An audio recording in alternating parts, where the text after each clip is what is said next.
Biosensori applicati alle foglie capaci di misurare il benessere dei vigneti e in qualche modo influire sulla qualità del vino. Innovazione sviluppata dall'Università di Cagliari in collaborazione con l'Ateneo di Sassari, sperimentata in una cantina di San Luri. Un monitoraggio attento dello stato di benessere idrico della pianta che consenta di avere una mappa molto dettagliata delle esigenze di irrigazione del vigneto. Innovazione molto importante anche dal punto di vista della sostenibilità. Consente di avere un piano di irrigazione molto dettagliato, particella per particella, in modo appunto da usare solo e esclusivamente l'acqua che serve e non di più di quello che è necessario.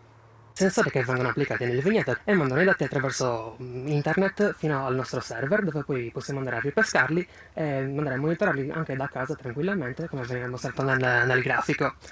Quale può essere l'impatto sulla produzione? Allora, sulla produzione sicuramente abbiamo riscontrato già dalla scorsa campagna e da questa campagna vitivinicola un miglioramento delle qualità organolettiche, quindi la situazione di stress idrico controllato porta sicuramente dei benefici a livello di qualità del vino. Acquadori è uno dei 4 progetti degli Atenei Sardi presentati al Maker Faire di Roma, la Fiera Europea dell'Innovazione, assieme al sistema di teleriabilitazione Domomea, all'applicazione che consente di creare realtà virtuali fai da te e al sistema di monitoraggio dei flussi di persone.